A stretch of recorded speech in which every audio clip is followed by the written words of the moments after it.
বাসে, ট্রেনে, ট্রামে, রাস্তায় যাকে আপনি রোজ দেখেন, যার শাড়ি, কপালের টিপ, কানের দুল আর পায়ের গোড়ালি আপনি রোজ দেখেন, আর আরো অনেক কিছু দেখতে পাবার স্বপ্ন দেখেন, স্বপ্নে যাকে ইচ্ছে মতন দেখেন, আমি সেই মেয়ে।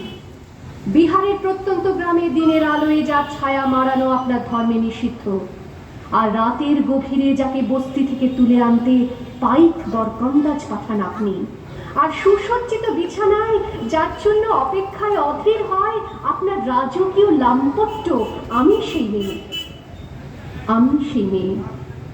আসামের চা বাগানে ঝুপড়ি কামিন বস্তি থেকে যাকে আপনি নিয়ে যেতে চান সাহেবী বাংলোয় মধ্যরাতে, ফায়ার প্লেসের ঝলসে ওঠা আলোয় মোদির চোখে দেখতে চান যার অনাবৃত শরীর, আমি সেই মেয়ে।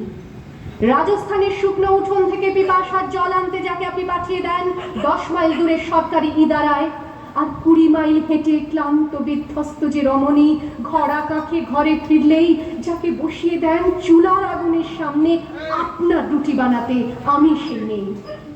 সংসারের অসময়ে আমি ভাষা, আমার ছাত্র পড়ানো টাকায় মায়ের ওষুধ কেনা হয়, আমার বাড়তি রোজগারে ভাইয়ের বই কেনা হয়, আমার সমস্ত শরীর প্রবল বৃষ্টিতে ভিজতে থাকে, কালো আকাশ মাথায় নিয়ে আমি ছাতা হয়ে থাকি, ছাতার নিচে সুখে বাঁচে সংসার। আপনি আপনি আপনি আপনারা আপনারা আমার জন্য অনেক করেছেন, সাহিত্যে, কাব্যে, শাস্ত্রে, লোকাচারে আমাকে মা বলে পুজো করেছেন, প্রকৃতি বলে আদিক্ষেতা করেছেন, আবার শহরগঞ্জের কানাগুলিতে ঠোঁটে রং মাখিয়ে কুপি হাতে দাঁড় করিয়েও দিয়েছেন। হ্যাঁ, আমি সেই মেয়ে। একদিন হয়তো অন্য কোনো একদিন আমার সমস্ত মিথ্যে পোশাক ছুঁড়ে ফেলে দিয়ে আমি হয়ে উঠবো সেই অসামান্য। খোলা চুল, মেঘের মতো থাকবে আমার খোলা পিঠ, দু চোখে জ্বলবে ভীষণ আগুন, কপাল ঠিকতে বেরোবে ভয়ঙ্কর তেজরশ্মি, হাতে ঝলসে উঠবে সেই খড়গ, দু পায়ের নুপুরে বেজে উঠবে রণদুন্দুভি, নৃশংস অট্টহাসিতে ভরে উঠবে আকাশ, দেবতারাও আতঙ্কে স্তব্ধ হয়ে বলতে থাকবে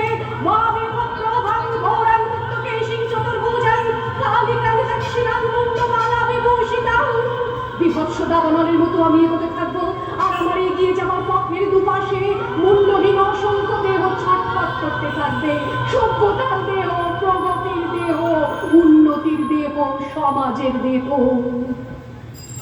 হয়তো আমি সেই মেয়ে, হয়তো বা আমি সেই মেয়ে।